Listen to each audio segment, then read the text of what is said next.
ವ್ಯಕ್ತಿ ಪೂಜೆ ಬಿಟ್ಟು ಪಕ್ಷದ ಪೂಜೆ ಮಾಡೋದ್ ಕಲೀರಿ. ನಾನ್ ಆಗಿಂದ ನೋಡ್ತಾ ಇದ್ದೀನಿ, ಇಲ್ಲೊಂದಷ್ಟು ಜನ ಇಲ್ಲೊಂದಷ್ಟು ಜನ, ಇವರೇನು ಕೂದಿ ಹಳ್ಳಿಯಿಂದ ಬಂದಿರೋರೇನು ಅವ್ರೇನ್ ಕಾರ್ಯಕರ್ತಲ್ವೇ? ಸ್ವಲ್ಪ ಗೌರವದಿಂದ ಕಾಪಾಡಬೇಕು. ನಾವೇನ್ ಮಾತಾಡ್ತೀವಿ ಪಾಪ ಕೇಳವ್ರೆ, 4-5 ಗಂಟೆ ಕಾದವ್ರೆ. ತಾವು ದಯವಿಟ್ಟು ಸ್ವಲ್ಪ ನಿಮ್ಮ ಪ್ರೀತಿ ವಿಶ್ವಾಸ ಅಭಿಮಾನ ಎಲ್ಲ ಅರ್ಥ ಆಗ್ತದೆ. ಬರೀ ಫೋಟೋ ತೋರಿಸ್ಬಿಟ್ಟು ಜೈಕರ್ ಹಾಕಿದ ತಕ್ಷಣ ಯಾರಿಗೂ ಸ್ಥಾನ ಸಿಗುದಿಲ್ಲ. ತಟ್ಟೆ ಮರ ಏಟಲ್ಲಿ ಚೆನ್ನಾಗಿ ಗುದ್ದಬೇಕು. ಆಗ ಸ್ವಲ್ಪ ಸುಮ್ಮನೆ ಇರಿ. ಮಾತಾಡ್ಬೇಕಾದ್ರೆ ಎಲ್ಲ ಪಾಪ ಎಲ್ಲ ಹಳ್ಳಿಯಿಂದ ಬಂದವ್ರೆ, ಇನ್ನ ಹೋಗ್ಬೇಕು. ಸ್ವಲ್ಪ ತಾಳ್ಮೆಯಿಂದ ಇಲ್ಲಿರೋ ಹುಡುಗರುಗಳು, ನಾನು ಹಂಗೆ ಯೂತ್ ಕಾಂಗ್ರೆಸ್ ಇಂದ ಬಂದೆ, ಹಿಂಗೆಲ್ಲ ಕಿರ್ಚಿಲ್ಲ ನಾನು. ಸ್ವಲ್ಪ ಇರಿ ನೀವು ಅಷ್ಟೇ, ಇನ್ಯಾರು ಮಾತಾಡ್ಬಾರ್ದು. ಬಂಧುಗಳೇ, ವೇದಿಕೆ ಮೇಲಿರುವಂತ ನಮ್ಮ ರಾಜ್ಯದ ಹಿರಿಯ ನಾಯಕರು, ಉಪಮುಖ್ಯಮಂತ್ರಿಗಳಂತ ಡಾಕ್ಟರ್ ಪರಮೇಶ್ವರ್ ಅವರೇ, ನನ್ನ ಸಹೋದ್ಯೋಗಿಗಳಂತ ಈಶ್ವರ್ ಖಂಡ್ರೆ ಅವರೇ, ಸಾಗರ್ ಖಂಡ್ರೆ ಅವರೇ, ರಹೀಂ ಖಾನ್ ರವರೇ, ಮಾಜಿ ಸಚಿವರಾದಂತ ರಾಜಶೇಖರ್ ಪಾಟೀಲ್ ರವರೇ, ಚಂದ್ರಶೇಖರ್ ಪಾಟೀಲ್ ರವರೇ, ಭೀಮರಾವ್ ಪಾಟೀಲ್ ರವರೇ, ಅರವಿಂದ್ ಅರಳಿ ಅವರೇ, ಪುಂಡ್ಲಿಕ್ ರಾಯರೇ, ಬಸನಗೌಡ ಬಾದಳ್ಳಿ ಅವರೇ, ಜಿಲ್ಲಾ ಕಾಂಗ್ರೆಸ್ನ ಅಧ್ಯಕ್ಷರಾದಂತ ಜಾಬ್ ಶೆಟ್ಟಿ ಅವರೇ, ವಿಜಯ್ ಸಿಂಗ್ ಅವರೇ, ಎಲ್ಲ ನಮ್ಮ ಬ್ಲಾಕ್ ಕಾಂಗ್ರೆಸ್ಸಿನ ಅಧ್ಯಕ್ಷಗಳೇ, ಯೂತ್ ಕಾಂಗ್ರೆಸ್ಸಿನ ಅಧ್ಯಕ್ಷಗಳೇ, ಮಹಿಳಾ ಕಾಂಗ್ರೆಸ್ಸಿನ ಅಧ್ಯಕ್ಷಗಳೇ, ವಿದ್ಯಾರ್ಥಿ ಘಟಕದ ಅಧ್ಯಕ್ಷರೇ ಮತ್ತು ಎಲ್ಲ ಸಂಘ ಸಂಸ್ಥೆ, ಎಲ್ಲ ನಮ್ಮ ಪಕ್ಷದ ಎಲ್ಲ ಪದಾಧಿಕಾರಿಗಳೇ, ಕಾರ್ಯಕರ್ತರೇ, ಸ್ನೇಹಿತರೆ, ಇದನ್ನು ನನ್ನ ಬದುಕಿನಲ್ಲಿ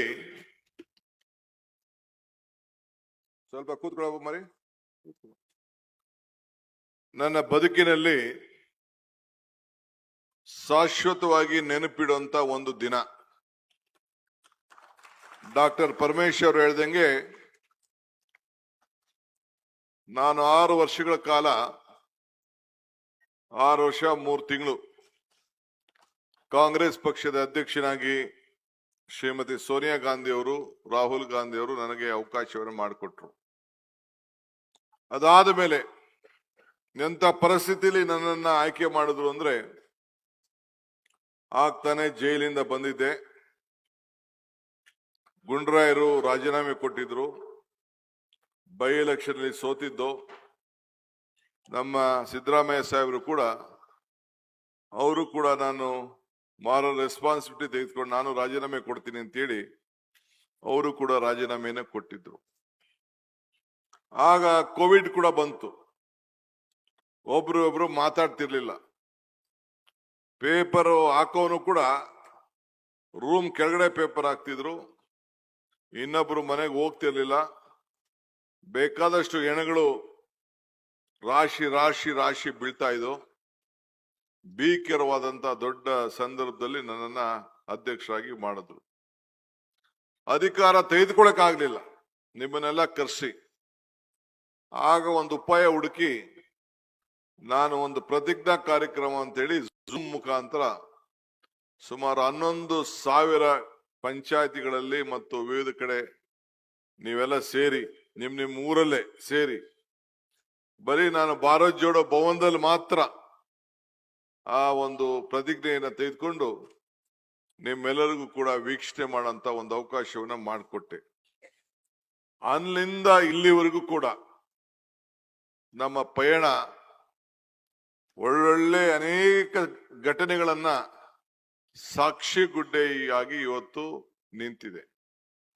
ಎಲ್ಲ ಚುನಾವಣೆಗಳು ಕೂಡ ಎದುರಿಸಿದ್ದೇವೆ, ಸ್ಥಳೀಯ ಸಂಸ್ಥೆ ಚುನಾವಣೆಯನ್ನು ಎದುರಿಸಿದ್ದೇವೆ, ವಿಧಾನಸಭಾ ಚುನಾವಣೆಯನ್ನು ಎದುರಿಸಿದ್ದೇವೆ. ಈ ರಾಜ್ಯದಲ್ಲಿ ಡಬಲ್ ಇಂಜಿನ್ ಸರ್ಕಾರ ಈ ರಾಷ್ಟ್ರದಲ್ಲಿತ್ತು.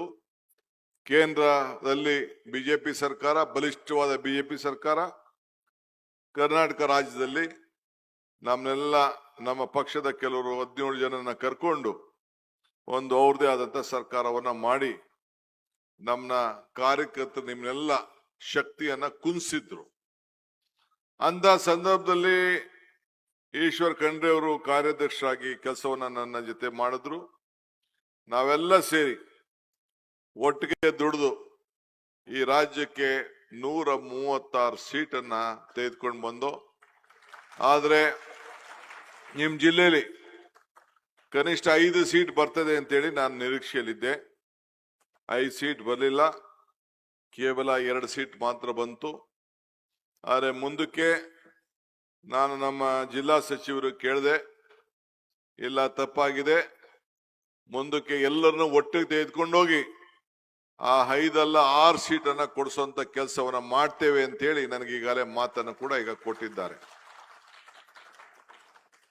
ಪಕ್ಷ ಅಧಿಕಾರಕ್ಕೆ ಬಂದ್ರೆ ಮಾತ್ರ ನಾವೇನ್ ಮಾತಾಡಿದ್ದೇವೆ ಆ ಮಾತನ್ನ ನಡೆಸಿಕೊಳ್ಳಿಕ್ಕೆ ಸಾಧ್ಯ. ಇವತ್ತು ಪರಮೇಶ್ವರ್ ಅವರ ಮುಖಂಡತ್ವದಲ್ಲಿ ಪ್ರಣಾಳಿಕೆ ಸಮಿತಿ ಮಾಡಿದು, 5 ಗ್ಯಾರಂಟಿಗಳನ್ನ ಕೊಟ್ಟು ಬಿಜೆಪಿಯವರು ನಗ್ತಾ ಇದ್ರು. ಪ್ರಧಾನಮಂತ್ರಿಗಳು ಸಾಧ್ಯನಾ ಇದು ಅಂತೇಳಿ ಅವರು ಕೂಡ ಗೇಲಿ ಮಾಡ್ತಾ ಇದ್ರು. ಆದ್ರೆ ನಾವು ಇದು ಸಾಧ್ಯನಾ ಇಲ್ಲ ಅನ್ನೋದನ್ನ ನಾವು ಪ್ರತಿದಿನ ನಮ್ಮ ಅಧಿಕಾರ ತೆಗೆದುಕೊಂಡಂತ ಮೊದಲನೇ ದಿನನೇ 5 ಗ್ಯಾರಂಟಿಗಳನ್ನ ಅನುಷ್ಠಾನಕ್ಕೆ ತರಂತ ತೀರ್ಮಾನವನ್ನ ಮಾಡಿ ಇವತ್ತು ಅನುಷ್ಠಾನಕ್ಕೆ ತಂದಿದ್ದೇವೆ. 53ರಿಂದ 54 ಸಾವಿರ ಕೋಟಿ ರೂಪಾಯಿ ಹಣ ಖರ್ಚಾಗ್ತಾ ಇದೆ. ನಮ್ಮ ಗ್ಯಾರಂಟಿಗಳನ್ನು ನೋಡಿ ಕೇಂದ್ರ ಸರ್ಕಾರ, ಬೇರೆ ಬೇರೆ ಬಿಜೆಪಿ ರಾಜ್ಯ ಇರೋಂತ ಆಡಳಿತದಲ್ಲಿರೋಂಥ ಪಕ್ಷಗಳು ಅವರೆಲ್ಲ ಸೇರಿ ನಮ್ಮ ಮಾದರಿ ಗ್ಯಾರಂಟಿಗಳನ್ನ ಅದಕ್ಕೆ ಬೇರೆ ಬೇರೆ ಹೆಸರನ್ನ ಕೊಟ್ಟು ಇವತ್ತು ಇಡೀ ರಾಷ್ಟ್ರದಲ್ಲಿ ಕಾಂಗ್ರೆಸ್ ಸರ್ಕಾರ ಕರ್ನಾಟಕ ರಾಜ್ಯದಲ್ಲಿ ಏನು ಪಕ್ಷ ಅನುಷ್ಠಾನಕ್ಕೆ ತಂದೋ ಇಡೀ ದೇಶಕ್ಕೆ ನಮ್ಮ ಗ್ಯಾರಂಟಿ ಮಾದರಿ ಆಗಿದೆ. ಅನೇಕ ವಿಶ್ವಸಂಸ್ಥೆಗಳು ಇವತ್ತು ಅದನ್ನೆಲ್ಲ ಮೆಚ್ಚಾ ಇದ್ದಾರೆ. ಇದರ ಫಲ ಯಾರು ಸಿಗ್ಬೇಕು? ನಿಮ್ಗೆ ಸಿಗ್ಬೇಕು. ನೀವು ಅಧಿಕಾರಕ್ಕೆ ತಂದ್ರಿ, ನೀವು ಅಧಿಕಾರಕ್ಕೆ ತಂದದ್ಕೆ ಪ್ರತಿಯೊಂದು ಹೆಣ್ಣು ಮಗಳು ಕುಟುಂಬಕ್ಕೂ ಕೂಡ 2,000 ರೂಪಾಯಿಗೆ ಹೋಗ್ತಾ ಇದೆ. ಉಚಿತವಾಗಿ ಬಸ್ನಲ್ಲಿ ಪ್ರಯಾಣ ಮಾಡ್ತಾ ಇದ್ದಾರೆ. ಪ್ರತಿಯೊಂದು ಮನೆ ಕೂಡ ವಿದ್ಯುತ್ ಶಕ್ತಿಗೆ 200 ಯೂನಿಟ್ ವರೆಗೂ ನಾವು ಉಚಿತವಾಗಿ ಕರೆಂಟ್ ಕೊಡ್ತಾ ಇದ್ದೇವೆ. 10 kg ಅನ್ನಭಾಗ್ಯ ಕೊಡ್ತಾ ಇದ್ದೇವೆ. ವಿದ್ಯಾರ್ಥಿಗಳಿಗೆ ಯುವ ನಿಧಿಯನ್ನ ಕೊಡ್ತಾ ಇದ್ದೇವೆ. ಇದು ಬಿಜೆಪಿಯ ಯಾವ್ದಾರು ಕಾಲದಲ್ಲಿ ಇಂಥ ಕಾರ್ಯಕ್ರಮನ ಕೊಡಕ್ ಆಯ್ತಿತ್ತ? ಹಿಂದೆ ಮೋದಿರವರು ಅಧಿಕಾರಕ್ಕೆ ಬರಕ್ಕಿನ ಮುಂಚಿತವಾಗಿ ಅಚ್ಚೇ ದಿನ ತರ್ತೀವಿ ಅಂತ ಹೇಳಿದ್ರು. ನಿಜನಾ? ಎಲ್ಲರ ಅಕೌಂಟ್ಗೂ ಕೂಡ ವಾಪಸ್ ಓಪನ್ ಮಾಡಿಸಿದ್ರು, ಜನ್ಧನ್ ಅಕೌಂಟ್ ಅಂತೇಳಿ. 15 ಲಕ್ಷ ರೂಪಾಯಿ ಎಲ್ಲರ ಅಕೌಂಟ್ಗೆ ಕೊಡ್ತೀವಿ ಅಂತ ಮಾತು ಕೊಟ್ಟಿದ್ರೋ ಇಲ್ಲೋ? ಏನಾರು ಅನುಷ್ಠಾನಕ್ಕೆ ಬಂದು 15 ಲಕ್ಷ ರೂಪಾಯಿ ನಿಮ್ಮ ಅಕೌಂಟ್ಗೆ ಯಾರಿಗಾರು ಬಂತ? ಆದ್ರೆ ನಾವು ನುಡಿದಂತೆ ನಡೆದಿದ್ದೇವೆ. ಇವತ್ತು ನೀವು ಕೇಳಬೇಕು, ಅವ್ರಿಗೆ ಕೇಳಬೇಕು. ನೀವು ಅಧಿಕಾರಕ್ಕೆ ಬಂದ್ರಿ, 3 ಟರ್ಮ್ ಆಯ್ತು, ನಮ್ಮ ಅಕೌಂಟ್ಗೆ ಯಾವ ಹಣನೂ ಬರ್ಲಿಲ್ಲ ಅಂತ ನೀವು ಕೇಳಬೇಕು. ಆದ್ರೆ ಇವತ್ತು ನಾವು ಏನು ನಮ್ಮ ಗ್ಯಾರಂಟಿ ಕೊಡ್ತಾ ಇದ್ದೀವಿ ಅದನ್ನೆಲ್ಲ ಏನ್ ಬಹಳ ತರಾತುರಿಲಿ ಎಲ್ಲ ಅಕೌಂಟ್ಗಳು ಓಪನ್ ಮಾಡಿಕೊಂಡು, ನಾನು ಮನೆ ಯಜಮಾನಿ, ನಾನು ಶಕ್ತಿ ಮಹಿಳೆ, ನನ್ನ ಮನೇಲಿ ಗೃಹಜ್ಯೋತಿ ಬೇಕು ಅಂತ ಹೇಳಿ ಎಲ್ಲ ಅರ್ಜಿ ಕೊಟ್ಕೊಂಡು ಈಗ ಉಚಿತವಾಗಿ ಕರೆಂಟು ಬರ್ತಾ ಇದೆ, ಹಣನೂ ಹೋಗ್ತಾ ಇದೆ, 10 kg ಅಕ್ಕಿನೂ ಬರ್ತಾ ಇದೆ. ಎಲ್ಲರೂ ಕೂಡ ಇವತ್ತು ಉಪಯೋಗವನ್ನ ಪಡ್ಕೊಳ್ತಾ ಇದ್ದಾರೆ. ಪಡ್ಕೊಳ್ಳಿ, ನನಗೇನು ಬೇಜಾರಿಲ್ಲ. ಆದ್ರೆ ಉಪಕಾರ ಸ್ಮರಣೆ ಇಟ್ಕೊಳ್ಬೇಕಲ್ಲ, ಅದನ್ನ ನೀವು ನೆನೆಸ್ಬೇಕು. ಯಾರು ನೆನೆಸ್ಬೇಕು? ನೀವು ನೆನೆಸ್ಬೇಕು. ಅದಕ್ಕೋಸ್ಕರ ಈಗ ನಾವು ಗ್ಯಾರಂಟಿಗಳನ್ನ ಹೊಸದಾಗಿ ಕಾರ್ಯಕರ್ತರಿಗೆ ಶಕ್ತಿಯನ್ನು ಕೊಡಬೇಕು ಅಂತೇಳಿ 15 ಜನ ಸದಸ್ಯರಂತ ಪ್ರತಿ ತಾಲೂಕಿನಲ್ಲಿ, ವಿಧಾನಸಭಾ ಕ್ಷೇತ್ರದಲ್ಲಿ, ಜಿಲ್ಲೆಯಲ್ಲಿ ನಮ್ಮ ನಾಯಕರುಗಳನ್ನಾಗಿ ಇದನ್ನ ಜನರಿಗೆ ನೆನಪು ಮಾಡಬೇಕು ಅಂತ ಹೇಳಿ ಈ ಕಾರ್ಯಕ್ರಮವನ್ನ ನಿಮ್ಮನ್ನ ನಾಮಕರಣ ಮಾಡ್ದು. ಈಗ ನನಗೆ 3 ವರ್ಷ ಆದಮೇಲೆ ಶ್ರೀಮತಿ ಸೋನಿಯಾ ಗಾಂಧಿ ಅವರು, ರಾಹುಲ್ ಗಾಂಧಿ ಅವರು, ಮಲ್ಲಿಕಾರ್ಜುನ್ ಖರ್ಗೆ ಅವರು DK ಶಿವಕುಮಾರ್ ಅವ್ರನ್ನ ಮುಖ್ಯಮಂತ್ರಿ ಮಾಡಬೇಕು ಅಂತೇಳಿ ತೀರ್ಮಾನ ಮಾಡಿ ನನಗೆ ಜವಾಬ್ದಾರಿ ಕೊಟ್ಟ ಮೇಲೆ ನಾನೊಬ್ಬ ಪಕ್ಷದ ಕಾರ್ಯಕರ್ತನಾಗಿ ಇಲ್ಲಿವರೆಗೂ ಬೆಳೆದಿದ್ದೇನೆ. ಒಬ್ಬ ವಿದ್ಯಾರ್ಥಿ ನಾಯಕರಾಗಿ, ಯೂತ್ ಕಾಂಗ್ರೆಸ್ ನಾಯಕರಾಗಿ ವಿವಿಧ ಹಂತದಲ್ಲಿ ಈ ಪಕ್ಷದ ಸಂಘಟನೆಯಲ್ಲಿ ಬೆಳ್ಕೊಂಡು ಬಂದಂತವನು. ಇವತ್ತು ನನಗೆ ಈ ಒಂದು ಅವಕಾಶ ಸಿಕ್ಕಿದಾಗ ನಾನೊಬ್ಬ ಕಾರ್ಯಕರ್ತ ಇಲ್ಲಿವರೆಗೂ ಬೆಳೆದಿದ್ದೇನೆ. ನನ್ನಿಂದ ನೂರಾರು ಕಾರ್ಯಕರ್ತರು ಪ್ರತಿಯೊಂದು ಕ್ಷೇತ್ರದಲ್ಲಿ ಇರಬೇಕು ಅಂತೇಳಿ ಪ್ರತಿ ಪಂಚಾಯಿತಿಯಲ್ಲೂ ಕೂಡ ಇನ್ನೊಂದು ತಿಂಗಳೊಳಗಡೆ 6 ಜನ ಗ್ಯಾರಂಟಿ ಸಮಿತಿಯ ಸದಸ್ಯರನ್ನ ನೇಮಕ ಮಾಡಬೇಕು ಅಂತೇಳಿ ತೀರ್ಮಾನವನ್ನ ಈಗಾಗಲೇ ನಾನು ಮಾಡಿದ್ದೇನೆ. ಸೊ ಅದನ್ನ ನಮ್ಮ ಎಲ್ಲ ಶಾಸಕರು, ನಮ್ಮ ಜಿಲ್ಲಾ ಸಚಿವರುಗಳು, ಗ್ಯಾರಂಟಿ ಸಮಿತಿಯ ಮುಖಂಡರುಗಳು ಆ ಜವಾಬ್ದಾರಿ ತೆಗೆದುಕೊಂಡು ಇನ್ನೊಂದು ತಿಂಗಳೊಳಗಡೆ ಅವನ್ನೆಲ್ಲ ನೇಮಕವನ್ನು ಮಾಡಿ ಇವತ್ತು ಮತ್ತೆ ಅದನ್ನ ಮರುಪರಿಶೀಲನೆಯನ್ನ ಮಾಡ್ತೇವೆ. ಮರುಪರಿಶೀಲನೆ ಅಂದ್ರೆ ಕೆಲವರು ಒಂದೇ ಅಕೌಂಟ್ಗೆ ಇಬ್ಬಿಬ್ರು ದುಡ್ಡು ಹೋಗ್ತಾ ಇತ್ತು. ಒಂದೇ ಅಕೌಂಟ್ ವಿವಿಧ ರೀತಿಯಲ್ಲಿ ತಾವೆಲ್ಲ ಮಾಧ್ಯಮದಲ್ಲಿ ನೋಡ್ತಾ ಇದ್ರಿ. ಒಂದೇ ಫೋನ್ ನಂಬರು ಬೇರೆ ಬೇರೆ ಇತ್ತು. ಸೊ ಬೇಕಾದಷ್ಟು ಲೋಪದೋಷ ಇತ್ತು. ಸುಮಾರು ಕೋಟ್ಯಾಂತರ ರೂಪಾಯಿ ಹಣ ಸತ್ತವರಿಗೆ ರಿಜಿಸ್ಟರ್ ಮಾಡ್ಕೊಳ್ದೆ ತಿಳಿಸ್ದೆ, ಸರ್ಕಾರಕ್ಕೆ ತಿಳಿಸ್ದೆ ಹಣವನ್ನ ತೆಗೆದುಕೊಳ್ತಾ ಇದ್ರು. ಇಂಥ ಸಂದರ್ಭದಲ್ಲಿ ನಾವು ಅವ್ರಿಗೆ ಮರುಪರಿಶೀಲನೆ ಅಂತ ಅಂದ್ರೆ ನಿಲ್ಸೋದಂತ ಅಲ್ಲ, ಮತ್ತೆ ನ್ಯಾಯವಾದಂತ ಜನರಿಗೆ ನೇರವಾಗಿ ಅವ್ರಿಗೆ ಹಣವನ್ನ ತಲುಪಬೇಕು. ಕೆಲವ್ರಿಗೆ ಸಾಲದ ಅಕೌಂಟ್ಗೆ ಹೋಗ್ತಾ ಇತ್ತು, ಬೇರೆಯವರು ಅದನ್ನ ದುರುಪಯೋಗವನ್ನ ಮಾಡ್ಕೊಳ್ತಾ ಇದ್ರು. ಅದನ್ನ ತಪ್ಪಿಸ್ಬೇಕು ಅಂತೇಳಿ ನೇರವಾಗಿ ಯಾರ ಫೋನ್ ನಂಬರ್ ಇದೆ ಈಗ ಸರಿಯಾದ ಫೋನ್ ನಂಬರ್ ಅನ್ನ ಪಡ್ಕೊಂಡು ಎಲ್ಲರಿಗೂ ಕೂಡ ಅರ್ಹರಿಗೆ ಕೊಡಬೇಕು ಅಂತೇಳಿ ಈ ತೀರ್ಮಾನವನ್ನ ಮಾಡಿ ಇವತ್ತು ಮತ್ತೆ ನಾವು ತೀರ್ಮಾನವನ್ನ ಮಾಡ್ತಾ ಇದ್ದೇವೆ. ನಮ್ಮ ರಾಜ್ಯವ್ರು ನಾವು ಕೊಡಬೇಕು, ಬೇರೆ ರಾಜ್ಯವ್ರ ಬಗ್ಗೆ ನಾವು ಚಿಂತೆ ಮಾಡೋದು ಬೇಡ. ಅಲ್ಲೆಲ್ಲಿಂದ ನಾವು ಕೆಲ್ಸಕ್ಕೆ ಬಂದಿರೋರ್ಗೆಲ್ಲ ನಾವು ತೀರ್ಕೊಡೋಕೆ ಆಗುದಿಲ್ಲ.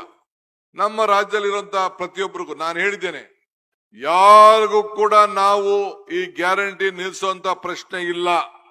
ಈ ರಾಜ್ಯದಲ್ಲಿ ಯಾರು ಇಲ್ಲಿದ್ದಾರೆ, ಯಾರು ಮತವನ್ನ ಮಾಡ್ಕೊಳ್ತಾ ಇದ್ದಾರೆ, ಯಾರು ಬದುಕನ್ನ ಇಲ್ಲಿ ಕಟ್ಕೊಳ್ತಾ ಇದ್ದಾರೆ, ಅವರೆಲ್ಲರಿಗೂ ಕೂಡ ನಾವು ಇದನ್ನ ಮುಂದುವರಿಸುವಂತ ಕೆಲಸವನ್ನ ನಾವು ಮಾಡ್ತೇವೆ. ಸೊ ಅದರಿಂದ ಯಾರು ಕೂಡ ಗಾಬರಿ ಮಾಡ್ಕೊಳ್ಳುವಂತ ಅವಶ್ಯಕತೆ ಇಲ್ಲ. ಒಂದು ಮಾತ್ರ ಈಗಾಗಲೇ ಪರಮೇಶ್ವರ್ ಅವರು ಮತ್ತು ನಮ್ಮ ನಾಯಕರುಗಳು ಏನ್ ಹೇಳಿದ್ರು ಅಂತಂದ್ರೆ, ನಿಮ್ಮ ಮತದ ಹಕ್ಕನ್ನ ನೀವು ಕಾಪಾಡಿಕೊಳ್ಬೇಕು. ನಿಮ್ಮ ಮತದ ಹಕ್ಕು ನಿಮ್ದು, ನಿಮ್ಮ ಬದುಕಿನ ಹಕ್ಕು ನಿಮ್ದು. ಅದಕ್ಕೆ ಈಗ SIR ಅಲ್ಲಿ SIR ಅಂತ ಏನ್ ಮಾಡ್ತಾ ಇದ್ದಾರೆ ಅಂತ ಅಂದ್ರೆ ಸ್ಪೆಷಲ್ ಇನ್ಸೆಂಟಿವ್ ರೀಜನ್ ಅಂತ. ಇದು ಹೊಸದಾಗಿ ನಿಮ್ಮ ಮತದ ಏನು ಒಂದು ಗುರುತಿನ ಚೀಟಿಯನ್ನ ಕೊಡುವಂತ ಕೆಲಸ ನಡೀತದೆ. ಹೊಸ ವೋಟರ್ ಲಿಸ್ಟ್ ಪ್ರಯಾಣ ಆಗ್ತದೆ. ಆದ್ರೆ ನಿಮ್ಮೆಲ್ಲರಿಗೂ ಕೂಡ 29ನೇ ತಾರೀಕು ಒಳಗಡೆ ಎಲ್ಲ ಪ್ರತಿಯೊಂದು ಮನೆಗೂ ಕೂಡ ಮನೆಗೆ ಅವರು ಒಂದು ಫಾರಂ ತಂದು ಕೊಡ್ತಾರೆ, ಎನ್ಯುಮರೇಷನ್ ಫಾರ್ಮ್. ನಾನಾಗಿರ್ಬೋದು, ಪರಮೇಶ್ವರ್ ಆಗಿರ್ಬೋದು, ಈಶ್ವರ್ ಖಂಡ್ರೆ ಆಗಿರ್ಬೋದು, ಯಾವುದೇ MLA ಇರ್ಲಿ, ನಾವು ವಾಪಸ್ ಅದನ್ನ ಫಿಲ್ಅಪ್ ಮಾಡಿಬಿಟ್ಟು ನಾವು ಅವ್ರಿಗೆ ಕೊಟ್ಟಾಗ ಮಾತ್ರ ಆ ಮತ ಇರ್ತದೆ ಹೊರತು ನೀವು ವಾಪಸ್ಸು ನೀವು ಫಿಲ್ಅಪ್ ಮಾಡಿ ಕೊಡ್ಲಿಲ್ಲ ಅಂದ್ರೆ ನಿಮ್ಮ ಮತ ಇರುವುದಿಲ್ಲ. ಅದಕ್ಕೆ ನೀವು ಕಡ್ಡಾಯವಾಗಿ ಈಗಾಗಲೇ ನಾವು ಪ್ರತಿಯೊಂದು ಪಂಚಾಯತಿಗೂ ಪ್ರತಿಯೊಂದು ಬೂತ್ ನಲ್ಲೂ ಕೂಡ ಅವಕಾಶ ಮಾಡಿಕೊಟ್ಟಿದ್ದಾರೆ. BJP ಅವ್ರಿಗೂ ಅವಕಾಶ ಮಾಡಿಕೊಟ್ಟಿದ್ದಾರೆ, ಕಾಂಗ್ರೆಸ್ ಅವ್ರಿಗೂ ಅವಕಾಶ ಮಾಡಿಕೊಟ್ಟಿದ್ದಾರೆ. ನಮ್ಮ ಬೂತ್ ಲೆವೆಲ್ ಏಜೆಂಟ್ ಅನ್ನ ನಾವು ನೇಮಕ ಮಾಡಿದ್ದೇವೆ, ಅವ್ರಿಗೆ ಸಹಾಯ ಮಾಡಬೇಕು ಅಂತೇಳಿ. ಸೊ ಫಾರಂ ನ ಈಸ್ಕೊಂಡು 29ನೇ ತಾರೀಕು ಒಳಗೆ BLA ಒಳಗೆ ಕೊಡಬಹುದು. ಇಲ್ಲ ಅಂದ್ರೆ ನಮ್ಮ BLA ಕೊಟ್ರೆ ಅವ್ರು ಎತ್ಕೊಂಡೋಗಿ BLO ಕೈಗೆ ತಲುಪಿಸಬಹುದು ಅಂತ ಅವಕಾಶವನ್ನ ಮಾಡಿಕೊಟ್ಟಿದ್ದಾರೆ. ಆದ್ರಿಂದ ನಮ್ಮೆಲ್ಲ ಕಾರ್ಯಕರ್ತರು ನೀವು ಗಮನದಲ್ಲಿ ಇಟ್ಕೊಳ್ಬೇಕು. ನಿಮ್ಗೆ ಮತದಾರರ ಸಂಪರ್ಕ ಬೆಳೀತದೆ, ಅವ್ರ ಹತ್ರ ಹೋಗ್ತೀರಿ, ಅವ್ರಿಗೆ ಸಹಾಯ ಮಾಡ್ತೀರಿ, ಅವ್ರ ಗ್ಯಾರಂಟಿಗಳನ್ನ ಉಳಿಸ್ಕೊಳ್ಳಿಕ್ಕೆ ನೀವು ಸಹಾಯ ಮಾಡ್ತಾ ಇದ್ದೀರಿ, ಬದುಕನ್ನ ಕಟ್ಕೊಳ್ಳಿಕ್ಕೆ ನೀವು ಸಹಾಯ ಮಾಡ್ತಾ ಇದ್ದೀರಿ. ಅವ್ರಿಗೆ ಪಾಪ ಎಷ್ಟೋ ಜನ ಬಡವ್ರಿಗೆ ಗೊತ್ತಾಗುದಿಲ್ಲ, ಅವ್ರ ವಿದ್ಯಾವಂತ ಇರುವುದಿಲ್ಲ, ಪ್ರಜ್ಞಾವಂತಿಕೆ ಇರುವುದಿಲ್ಲ, ಬುದ್ಧಿವಂತಿಕೆ ಇರುವುದಿಲ್ಲ. ನಿಮ್ಮನ್ನ ಪಕ್ಷ ಇವತ್ತು ನೇಮಕವನ್ನ ಮಾಡಿ BLA 2 ಅಂತ ನೇಮಕ ಮಾಡಿ ನಿಮ್ಗೆ ಈ ಒಂದು ಜವಾಬ್ದಾರಿಯನ್ನ ಸಂವಿಧಾನದಲ್ಲಿ ಎಲೆಕ್ಷನ್ ಕಮಿಷನ್ ಅವರು ಕೊಟ್ಟಂತ ಶಕ್ತಿಯಿಂದ ಇವತ್ತು ನೀವೆಲ್ಲ ಅವ್ರಿಗೆ ಕಾಪಾಡುವಂತ ಕೆಲಸ ಆಗ್ತದೆ. ಆದ್ರಿಂದ ನಾನು ನಮ್ಮ ಖಂಡ್ರೆ ಸಾಹೇಬ್ರಿಗೆ ಹೇಳ್ದೆ, ನಾನು ಫಸ್ಟ್ ನಮ್ಮ ಕಾರ್ಯಕರ್ತರನ್ನ ನಾನು ಭೇಟಿ ಮಾಡಬೇಕು. ನೀವೇ ನಮ್ಮ ಪಕ್ಷಕ್ಕೆ ಆಧಾರ ಸ್ತಂಭ. ಈ ರಾಜ್ಯದಲ್ಲಿ ಮತ್ತೆ ಅಧಿಕಾರಕ್ಕೆ ತರೋರು ನೀವೇ, ಈಗ ಅಧಿಕಾರಕ್ಕೆ ತಂದಿರೋರು ನೀವೇ. ಆದ್ರಿಂದ ನಿಮ್ಗೆ ನಾನು ತಿಳುವಳಿಕೆಯನ್ನು ಕೊಡುವಂತ ಕೆಲಸವನ್ನ ಮಾಡಬೇಕು, ನಿಮ್ಗೆ ಶಕ್ತಿಯನ್ನು ಕೊಡುವಂತ ಕೆಲಸ ಮಾಡಬೇಕು. ಇದನ್ನ ತಾವು ನಮಗೆ ನಾನು ಹೇಳಲಿಕ್ಕೆ ಬಯಸ್ತೇನೆ.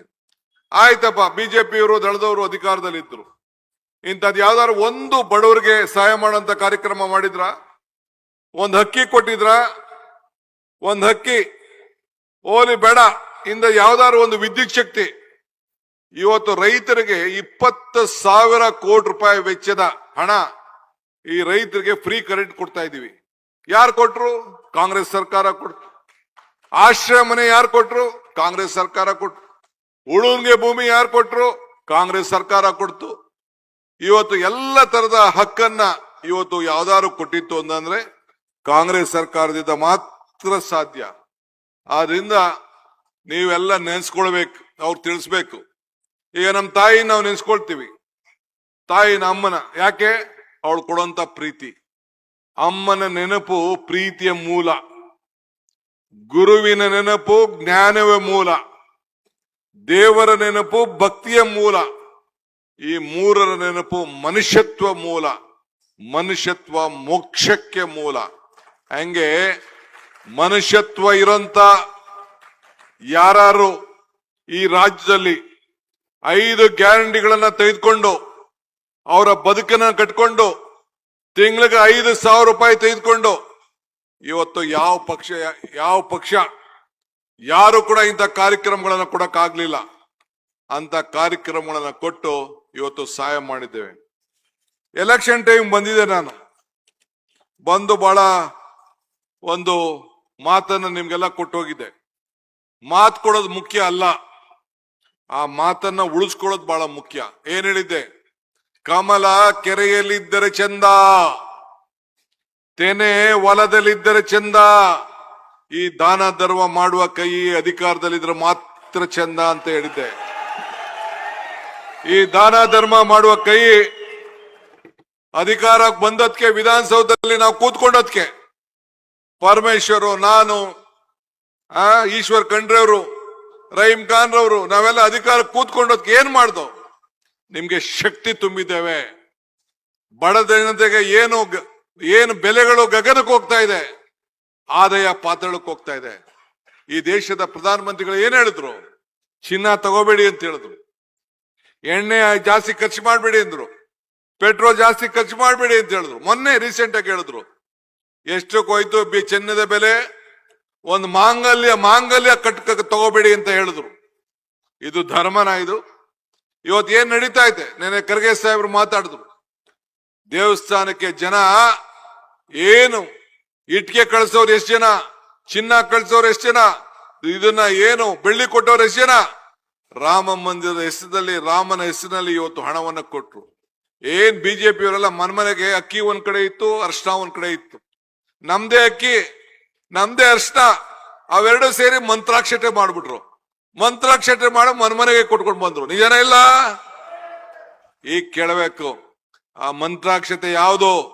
ಕದ್ದಂತ ಚಿನ್ನ ಏನಾಯ್ತು? ಇವತ್ತು ಈ ರಾಜ್ಯ, ಈ ದೇಶದಲ್ಲಿ ನಮ್ಮ ಧರ್ಮ, ಈ ಧರ್ಮದಲ್ಲಿ ಇಷ್ಟೊಂದು ಧರ್ಮದ ಹೆಸರಿನಲ್ಲಿ, ರಾಮನ ಹೆಸರಿನಲ್ಲಿ ಹಣ ತೆಗೆದುಕೊಂಡು ಇವತ್ತು ಏನು ಈ ಲೂಟಿ ನಡೀತಾ ಇದೆಯಲ್ಲ, ಈ ಲೂಟಿಗೆ ಮತ ಕೇಳಂತ ಶಕ್ತಿ, ಸ್ವಾಭಿಮಾನ ಇವತ್ತು ಬಿಜೆಪಿಯವರು ಇವತ್ತು ಕಳ್ಕೊಂಡಿದ್ದಾರೆ. ಆದ್ರಿಂದ ನೀವೆಲ್ಲ ಇವತ್ತು ತಾವು ಗಮನದಲ್ಲಿ ಇಟ್ಕೊಳ್ಬೇಕು. ನಮ್ದು ಒಂದು ಗಟ್ಟಿಯಾದಂತ ಒಂದು ಪಕ್ಷ, ಇತಿಹಾಸ ಉಳ್ಳಂತ ಪಕ್ಷ ಕಾಂಗ್ರೆಸ್. ಶಕ್ತಿ ಈ ದೇಶದ ಶಕ್ತಿ. ಕಾಂಗ್ರೆಸ್ ಇತಿಹಾಸ ಈ ದೇಶದ ಇತಿಹಾಸ. ಕಾಂಗ್ರೆಸ್ ಅಧಿಕಾರಕ್ಕೆ ಬಂದಾಗ ಎಲ್ಲ ವರ್ಗದ ಜನರ ಅಧಿಕಾರಕ್ಕೆ ಬರ್ತವೆ. ನಾವು ಯಾವಾಗಲೂ ಕೂಡ ಜನರನ್ನ ಒಟ್ಟಿಗೆ ಮಾಡುವಂತ ಕೆಲಸ ಮಾಡ್ತೇವೆ, ಜೋಡಿಸುವಂತ ಕೆಲಸವನ್ನು ಮಾಡ್ತೇವೆ. ಭಾರತ್ ಜೋಡೋ ಕಾರ್ಯಕ್ರಮವನ್ನು ರಾಹುಲ್ ಗಾಂಧಿ ಅವರು ಮಾಡಿದ್ರು. ಏನಂತಕ್ ಮಾಡಿದ್ರು? ಎಲ್ಲ ನಮ್ಮಲ್ಲಿರೋಂತ ಎಲ್ಲ ಭಿನ್ನಾಭಿಪ್ರಾಯಗಳನ್ನ ಒಟ್ಟಿಗೆ ಮಾಡಬೇಕು ಅಂತ.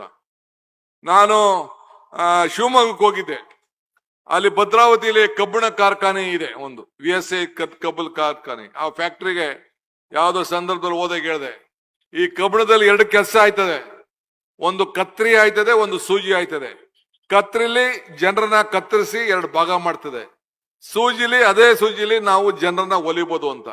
ಹಂಗೆ ರಾಹುಲ್ ಗಾಂಧಿ ಅವರು ಕಾಶ್ಮೀರಿಂದ ಕನ್ಯಾಕುಮಾರಿವರೆಗೂ ಇವತ್ತು ಜನರನ್ನ ಒಗ್ಗಟ್ಟಾಗಿಡಬೇಕು. ಈ ದೇಶದ ಐಕ್ಯತೆ, ಈ ದೇಶದ ಸಮಗ್ರತೆ, ಈ ದೇಶದಲ್ಲಿ ಶಾಂತಿ ಇರಬೇಕು, ಎಲ್ಲ ವರ್ಗಕ್ಕೂ ಕೂಡ ನ್ಯಾಯ ಮಾಡಬೇಕು ಅಂತೇಳಿ ಇವತ್ತು ಕನ್ಯಾಕುಮಾರಿಯಿಂದ ಕಾಶ್ಮೀರವರೆಗೂ ಪಾದಯಾತ್ರೆ ಮಾಡಿದ್ರು. ಈ ದೇಶದಲ್ಲಿ ಯಾವ್ದಾರ ಒಬ್ಬ ನಾಯಕರು ಮಾಡಿದ್ರ? ಶ್ರೀಮತಿ ಸೋನಿಯಾ ಗಾಂಧಿ ಅವರು ಈ ದೇಶದ ಪ್ರಧಾನಮಂತ್ರಿ ಸ್ಥಾನನ ತ್ಯಾಗ ಮಾಡಿ ಒಬ್ಬ ಆರ್ಥಿಕ ತಜ್ಞ ಮನಮೋಹನ್ ಸಿಂಗ್ ರವ್ರಿಗೆ ಅವಕಾಶ ಮಾಡಿಕೊಟ್ರು. ನಾವ್ಯಾರು ಪಂಚಾಯತಿ ಮೆಂಬರ್ ಮಾಡ್ತೀವ? ಯಾರು ತಾಲೂಕ್ ಪಂಚಾಯತಿ ಭಾಗ ಮಾಡಿರ್ತೀವಿ, ಅರ್ಧಕ್ಕೆ ರಾಜೀನಾಮೆ ಕೊಡ್ಬೇಕಾದ್ರೆ ಕೊಟ್ಟ ಮಾತನ್ನ ಉಳಿಸ್ಕೊಳಕ್ ಹೋಗ್ತೀವ ನಾವು? ಬೇಕಾದಷ್ಟು ಗಲಾಟೆಗಳು ನಡೀತದೆ. ಆದ್ರೆ ಆ ತಾಯಿ ಶ್ರೀಮತಿ ಸೋನಿಯಾ ಗಾಂಧಿ ಅವರು 2 ಬಾರಿ ದೇಶದ ಪ್ರಧಾನಮಂತ್ರಿ ಸ್ಥಾನ ತ್ಯಾಗ ಮಾಡಿದ್ರು. ಅಂತ ಪಕ್ಷದಲ್ಲಿ ನಾವೆಲ್ಲ ಇವತ್ತು ಸೇವೆ ಮಾಡ್ತಾ ಇದೀವಲ್ಲ, ನಾವೆಲ್ಲ ಭಾಗ್ಯವಂತರಲ್ವಾ? ಅದಕ್ಕೆ ಇವತ್ತು ರಾಹುಲ್ ಗಾಂಧಿ ಅವರು ಕೂಡ ಈ ದೇಶದ ಪ್ರಧಾನಮಂತ್ರಿ ಆಗ್ಬೋದಾಗಿತ್ತು. ಅವ್ರು ಆಗ್ಲಿಲ್ಲ. ಅವರು ಈ ಭಾರತವನ್ನು ಒಗ್ಗೂಡಿಸ್ಬೇಕು, ಬಡವರ ಸಮಸ್ಯೆ ಆಲಿಸ್ಬೇಕು ಅಂತೇಳಿ ಮಾಡಿದ್ರು.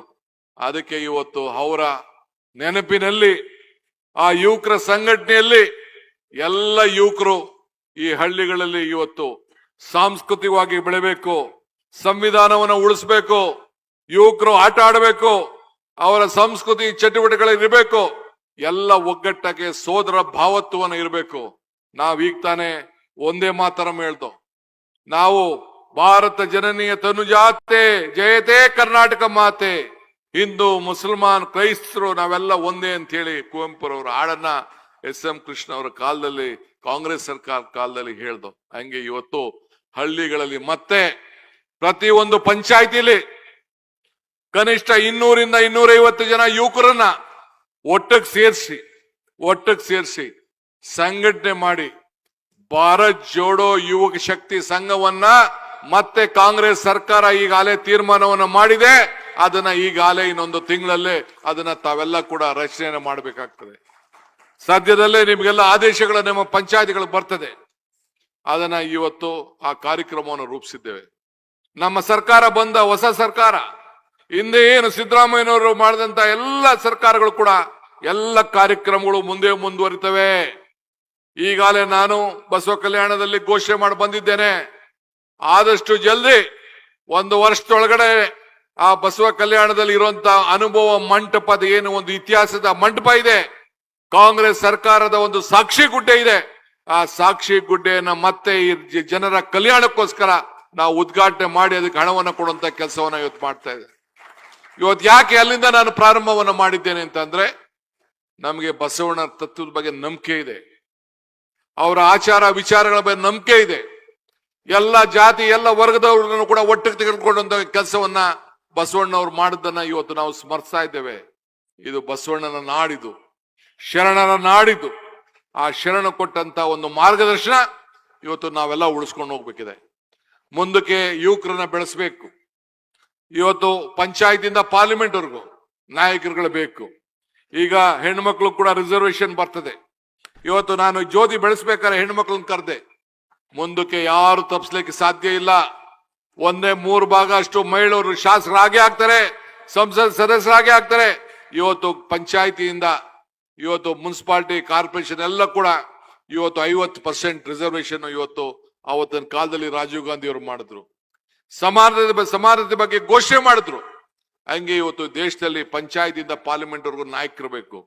ಅದಕ್ಕೆ ಈಗಾಗಲೇ ರಾಹುಲ್ ಗಾಂಧಿ ಅವರು ನನಗೆ ಮಾರ್ಗದರ್ಶನವನ್ನು ಕೊಟ್ಟಿದ್ದಾರೆ. ವಿದ್ಯಾರ್ಥಿಗಳ ಎಲೆಕ್ಷನ್ ಕೂಡ ಕಾಲೇಜುಗಳಲ್ಲಿ ನಡೆಸಬೇಕು ಅಂತ ಹೇಳಿದ್ದಾರೆ. ಸೊ ಈ ವರ್ಷ ಮುಂದಿನ ಕ್ಯಾಬಿನೆಟ್ ಅಲ್ಲೋ ಅಥವಾ ಮುಂದಿನ ಕ್ಯಾಬಿನೆಟ್ ಅಲ್ಲೋ ಏನು ನಮ್ಮ ಕಾಲೇಜ್ ಎಲೆಕ್ಷನ್ ಪ್ರತಿ ಒಂದು ಸಂದರ್ಭದಲ್ಲೂ ಕೂಡ ಇವತ್ತು ನಡೀತದೆ. ಅದು ಇವತ್ತು ಆ ಕೆಲಸವನ್ನು ಕೂಡ ನಾವು ಮಾಡ್ತೇವೆ. ಈಗಾಗಲೇ ವಿದ್ಯಾರ್ಥಿಗಳಿಗೆ, ಯುವಕರು, ಗಂಡು ಮಕ್ಕಳಿಗೆ ಉಚಿತವಾಗಿ ಫ್ರೀ ಬಸ್ ಕೊಡಬೇಕು ಅಂತೇಳಿ ಎಲ್ಲ ವಿದ್ಯಾರ್ಥಿಗಳಿಗೆ ಇವತ್ತು ಮೊದಲನೇ ದಿನನೇ ಆ ತೀರ್ಮಾನವನ್ನು ಮಾಡಿದ್ದೇನೆ. ಬಹಳ ಜನ ವಿದ್ಯಾರ್ಥಿಗಳು ಈಗಾಗಲೇ ಬಹಳ ಸಂತೋಷ ಪಟ್ರು. ನಮ್ಮೆಲ್ಲ ಶಾಸಕರು ಹೋಗಿ ಆ ಕಾಲೇಜ್ಗಳಿಗೆ ಹೋಗಿ ಆ ಉಚಿತವಾಗಿ ಪಾಸನ್ನ ಫ್ರೀ ಪಾಸನ್ನ ಹಂಚುವಂತ ಕಾರ್ಯಕ್ರಮವನ್ನ ಇನ್ನೊಂದು ತಿಂಗಳಲ್ಲಿ ಈಗಾಗಲೇ ಅದಕ್ಕೆ ಏನೇನ್ ಬೇಕೋ ವ್ಯವಸ್ಥೆ ನಡೀತಾ ಇದೆ. ಆ ಕೆಲಸ ಕೂಡ ನಾವು ಮಾಡ್ತೇವೆ. ಈಗ ಯುವಕರ ಉದ್ಯೋಗ ದೊಡ್ಡ ಹೋರಾಟ ಬಿಜೆಪಿಯವರು ಕೂಡ ಕೊಡಕ್ಕಾಗ್ಲಿಲ್ಲ. ನಾವು ಮಾತು ಕೊಟ್ಟಿದ್ದೇವೆ, ಏನಾರು ಮಾಡಿ ಎಲ್ಲ ಉದ್ಯೋಗಗಳನ್ನ ಭರ್ತಿ ಮಾಡ್ತೀವಿ ಅಂತೇಳಿ. ಈಗ ತಾನೇ ರಿಸರ್ವೇಶನ್ ಬಗ್ಗೆ ತೀರ್ಮಾನ ಆಗಿದೆ. ಈಗಾಗಲೇ ನಾವು ಒಟ್ಟು 72,000 ಹುದ್ದೆಗಳನ್ನ ಭರ್ತಿ ಮಾಡಬೇಕು ಅಂತ ತೀರ್ಮಾನ ಮಾಡಿದ್ದೇವೆ. ಇದ್ರ ಪೈಕಿ ಈಗಾಗಲೇ ನಾವು ಈ ಅನೇಕ ಶಾಲಾ ಶಿಕ್ಷಕರಿಂದ ಸುಮಾರು 15,000 ಹುದ್ದೆಗಳು ವಿಶೇಷ ನೇಮಕಾತಿಯಲ್ಲಿ ಅಧಿಸೂಚನೆ ಕೂಡ ಹೊರಡಿಸಿದ್ದೇವೆ. ನಗರಾಭಿವೃದ್ಧಿ ಇಲಾಖೆಯಲ್ಲಿ 15,000 ನೇಮಕಾತಿಗಳು ಮತ್ತು 6,000 ಜನ 6,800 ಜನ ಪೌರ ಕಾರ್ಮಿಕರು, ಒಳಾಡಳಿತ ಇಲಾಖೆ, ಪೊಲೀಸು, ಫೈರ್ ಫೋರ್ಸು, ಪ್ರಿಸನ್, ನಮ್ಮ ಪರಮೇಶ್ವರ್ ಅವರೇ 3,391 ಹುದ್ದೆಗಳನ್ನ ಈಗಾಗಲೇ ಮಾಡಿದ್ದಾರೆ. ನಮ್ಮ ಇಂದಿನ ಇಲಾಖೆಯಲ್ಲಿ 1,600 ಹುದ್ದೆಗಳಿಗೆ ಈಗಾಗಲೇ ಎಕ್ಸಾಮ್ ಕೂಡ ನಾವು ಬರೆದಿದ್ದೇವೆ. ಹಿಂಗೆ ವಿವಿಧ ಇಲಾಖೆಗಳಲ್ಲಿ ಒಟ್ಟು ಸೇರಿ 72,000 ಹುದ್ದೆಗಳನ್ನ ಇನ್ನೊಂದು 3-4 ತಿಂಗಳಲ್ಲೇ ಭರ್ತಿ ಮಾಡುವಂತದ್ದು, ಎಕ್ಸಾಮಿನೇಷನ್ ಎಲ್ಲ ಮುಗಿಸುವಂತದ್ದು ಆ ಕಾರ್ಯಕ್ರಮವನ್ನು ಈಗಾಗಲೇ ನಾವು ರೂಪಿಸಿದ್ದೇವೆ. ಯುವಕರಿಗೆ ಶಕ್ತಿಯನ್ನು ತುಂಬಬೇಕು.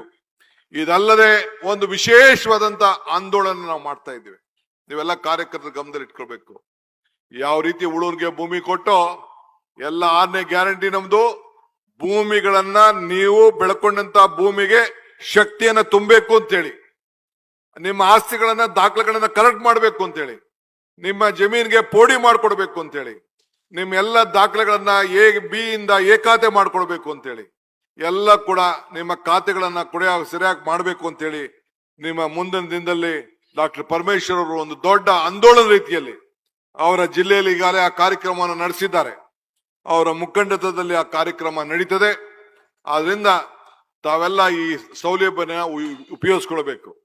ಯಾರು ಕೂಡ ₹1 ಲಂಚ ಕೊಡದೆ ಅವ್ರ ಮನೆ ಬಾಗಿಲಿಗೆ ಖಾತೆಗಳನ್ನ ಕೊಡುವಂತ ಕೆಲಸವನ್ನ ನಮ್ಮ ಸರ್ಕಾರ ಇವತ್ತು ಮಾಡ್ತದೆ. ಇದಕ್ಕೆ ನೀವೆಲ್ಲ ಕೂಡ ತಯಾರಾಗಬೇಕು. ಇದಕ್ಕೆ ಈಗಾಗಲೇ ನಾವು 750 ಜನ ಸರ್ವೇಯರ್ಗಳು ಕೂಡ ನಾವು ಈಗಾಗಲೇ ನೇಮಕವನ್ನ ನಾವು ಮಾಡುವಂತ ಕೆಲಸವನ್ನ ಇವತ್ತು ನಾವು ಮಾಡ್ಕೊಂಡು ಬಂದಿದ್ದೇವೆ. ಈ ರೀತಿ ನಮ್ಮ ಸರ್ಕಾರ 10 ಯೋಜನೆಗಳನ್ನ ಈಗಾಗಲೇ ನಾವು ಮಾಡ್ಕೊಂಡು ನಾವು ಬರ್ತಾ ಇದ್ದೇವೆ. ಆದ್ರಿಂದ ಬಂಧುಗಳೇ, ನಾನೀಗಾಗಲೇ SIR ವಿಚಾರ ತಮ್ಮ ಗಮನಕ್ಕೆ ತಂದಿದ್ದೇನೆ. ಇವತ್ತು ತಾವೆಲ್ಲ ಕೂಡ ಇವತ್ತು ನೀರಾವರಿ ವಿಚಾರದಲ್ಲಿ ನಮ್ಮ ಸರ್ಕಾರ ತೆಗೆದುಕೊಂಡಂತ ಅನೇಕ ದಿಟ್ಟ ನಿರ್ಧಾರಗಳು, UKP ವಿಚಾರದಲ್ಲಿ ಹಣ ರೈತರಿಗೆ ಯಾವ ರೀತಿ ಹಣವನ್ನು ಕೊಡಬೇಕು ಅಂತೇಳಿ ಥರ್ಡ್ ಸ್ಟೇಜ್ಗೆ ನಾವು ತೆಗೆದುಕೊಂಡಂತ ಒಂದು ಐತಿಹಾಸಿಕವಾದಂತ ನಿರ್ಧಾರ. ಈಗಾಗಲೇ ಕಾವೇರಿ, ಗೋದಾವರಿ, ಕೃಷ್ಣ ಜೋಡಣೆಗೆ 3 ಮುಖ್ಯಮಂತ್ರಿಗಳು ಸೇರಿ ಇವತ್ತು ನಾನು SR ಪಾಟೀಲ್, CR ಪಾಟೀಲ್ ರವರು, ನಾನು, ಚಂದ್ರಬಾಬು ನಾಯ್ಡು, ರೇವಂತ್ ರೆಡ್ಡಿ ನಾವೆಲ್ಲ ಸೇರಿ ತುಂಗಭದ್ರದಲ್ಲಿ ಒಂದು ಒಮ್ಮತದ ಅಭಿಪ್ರಾಯಕ್ಕೆ ಬಂದಿದ್ದೇವೆ.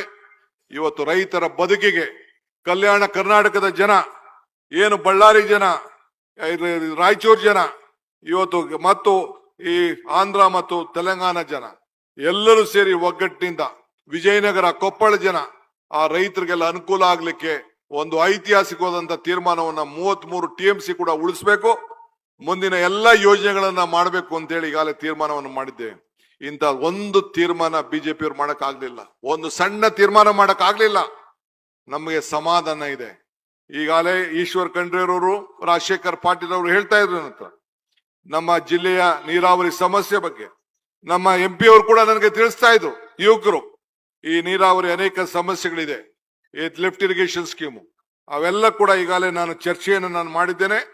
ನಿಮ್ಮ ನೀರಾವರಿ ಸಮಸ್ಯೆಯನ್ನ, ಯಾಕೆಂದ್ರೆ ರೈತನಿಗೆ ರೈತನ ಸಮಸ್ಯೆ ಇದೆ. ರೈತನಿಗೆ ಸಂಬಳ ಇಲ್ಲ, ರೈತನಿಗೆ ಪ್ರಮೋಷನ್ ಇಲ್ಲ, ರೈತನಿಗೆ ಪೆನ್ಷನ್ ಇಲ್ಲ, ರೈತನಿಗೆ ಲಂಚ ಇಲ್ಲ, ರೈತನಿಗೆ ರಿಟೈರ್ಮೆಂಟ್ ಇಲ್ಲ. ಆ ರೈತನನ್ನ ಬದುಕಿಸ್ಬೇಕು ಅಂತ ಹೇಳಿ ಇಂತ 10 ಕಾರ್ಯಕ್ರಮವನ್ನ ಇವತ್ತು ನಾವು ರೂಪಿಸ್ತಾ ಇದ್ದೇವೆ. ಆದ್ರಿಂದ ಇನ್ನ ಬಹಳ ವಿಚಾರಗಳು ಮಾತಾಡೋನಿದ್ದೇನೆ, ಬಹಳ ವಿಚಾರಗಳನ್ನು ಹಂಚಿಕೊಳ್ಳಿದ್ದೇನೆ. ಆದ್ರೆ ಪಕ್ಷದ ಕಾರ್ಯಕರ್ತರು ನೀವು ಆಧಾರ ಸ್ತಂಭ, ಹುಷಾರಾಗಿರಿ. 28ಕ್ಕೆ ಮತ್ತೆ ನಿಮ್ಮ ಸರ್ಕಾರ ಬಂದೇ ಬರ್ತದೆ. ಆತ್ಮವಿಶ್ವಾಸದಿಂದ ಇರಿ. ನಮ್ಮ ಯೋಜನೆಗಳು ಜನರಿಗೆ ನಿರ್ಮಾಣದ ಕೆಲಸ ನೀವು ಮಾಡಬೇಕು, ಅವರ ಕೈಯನ್ನ ಬಲಪಡಿಸ್ಬೇಕು. ಈ ಹಸ್ತ ಇದ್ದದಕ್ಕೆ ತಾನೇ ಇಂತ ಕೆಲಸ ಮಾಡಿದ್ದು. ಈ ಇದ್ದಕ್ಕೆ ಅಧಿಕಾರ ವಿಧಾನಸೌಧದಲ್ಲಿ ಇದ್ದಕ್ಕೆ ಅದನ್ನ ಉಳಿಸುವಂತ ಕೆಲಸ ತಾವೆಲ್ಲ ಸೇರಿ ಮಾಡ್ಬೇಕು ಅಂತ ಹೇಳಿ ಎಲ್ಲ ನಾಯಕರು ಒಗ್ಗಟ್ಟಿಂದ ಮತ್ತೆ 6 ಸೀಟನ್ನ ಈ ಜಿಲ್ಲೆಯಲ್ಲಿ ಕೆಲಸವನ್ನ ಮಾಡಬೇಕು ಅಂತ ಹೇಳಿ ನಾನು ಇಲ್ಲಿಂದನೇ ಬೀದರಿಂದನೇ ನನ್ನ ಕಾರ್ಯಕರ್ತರ ಸಭೆಯನ್ನ ಮಾಡ್ತಾ ಇದ್ದೀನಿ. ಇಷ್ಟೊತ್ತಾದ್ರೂ ಕೂಡ ತಾವು ಇಷ್ಟು ದೊಡ್ಡ